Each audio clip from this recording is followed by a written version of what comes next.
Assalamualaikum warahmatullahi wabarakatuh. Saya Abida Fitadiani Hutagalung dengan NIM 0601232026 jurusan Ilmu Perpustakaan Stambuk 2023. Di sini saya akan membahas materi tentang anti korupsi. Anti korupsi adalah sikap atau tindakan yang bertujuan untuk mencegah, mengurangi, atau memberantas segala bentuk korupsi. Prinsip anti korupsi menekankan pentingnya transparansi, akuntabilitas, integritas, dan partisipasi masyarakat dalam setiap kegiatan pemerintah maupun bisnis. Upaya ini dapat dilakukan melalui berbagai cara, mulai dari pemberantasan praktik korupsi, meningkatkan transparansi dan akuntabilitas, hingga penegakan hukum terhadap pelaku korupsi.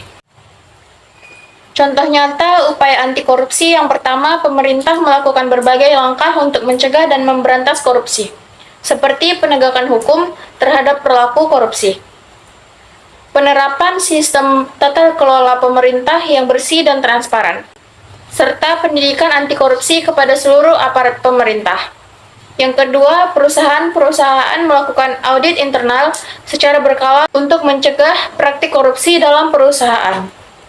Yang ketiga, melalui pendidikan anti korupsi. Masyarakat diberikan pemahaman tentang bahaya korupsi dan pentingnya tata kelola pemerintah yang bersih dan transparan. Pendidikan ini dapat dilakukan melalui kampanye anti korupsi, pelatihan anti korupsi, hingga integrasi nilai-nilai anti korupsi dalam kurikulum pendidikan. Dalam kehidupan sehari-hari, kita juga dapat berkontribusi dalam upaya anti korupsi. Misalnya, dalam melakukan transaksi bisnis, kita dapat menerapkan prinsip transparansi dan integritas untuk mencegah praktik korupsi. Selain itu, kita juga dapat melaporkan praktik korupsi yang kita temui kepada pihak berwajib agar tindakan yang tepat dapat diambil untuk mencegah dan memberantas korupsi. Secara keseluruhan, upaya anti korupsi merupakan bagian penting dalam pembangunan masyarakat yang adil, makmur, dan berkeadilan. Korupsi memiliki dampak yang merugikan pada berbagai aspek kehidupan. Beberapa dampak yang terjadi akibat korupsi: yang pertama, ancaman demokrasi.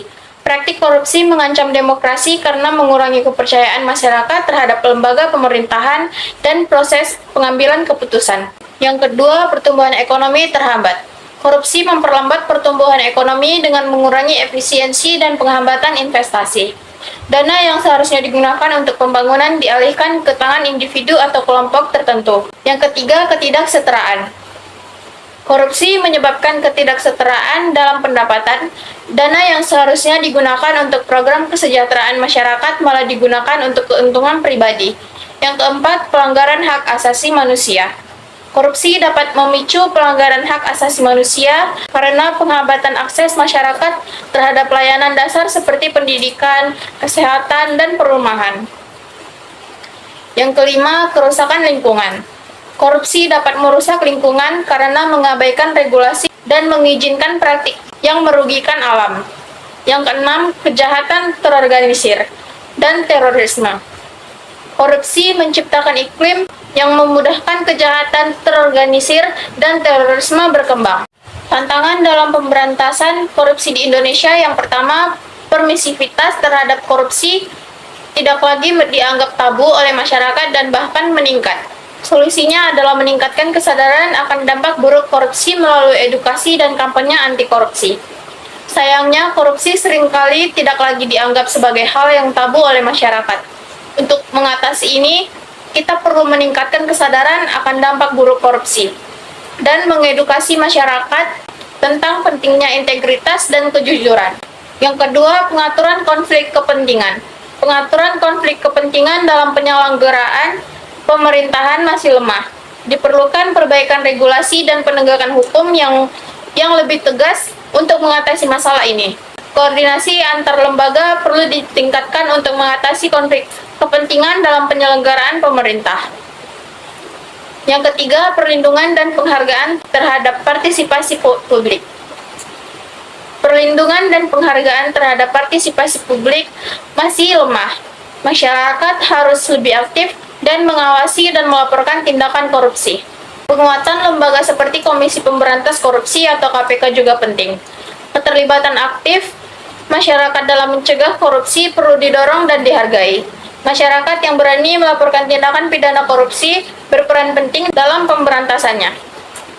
Untuk menjadi insan anti korupsi, kita dapat mengamalkan nilai-nilai integritas seperti kejujuran, tanggung jawab, disiplin, dan berani. Kejujuran memastikan kita tidak tergoda untuk melakukan korupsi. Sementara tanggung jawab dan disiplin membantu kita bertindak sesuai aturan dan mengakui kesalahan.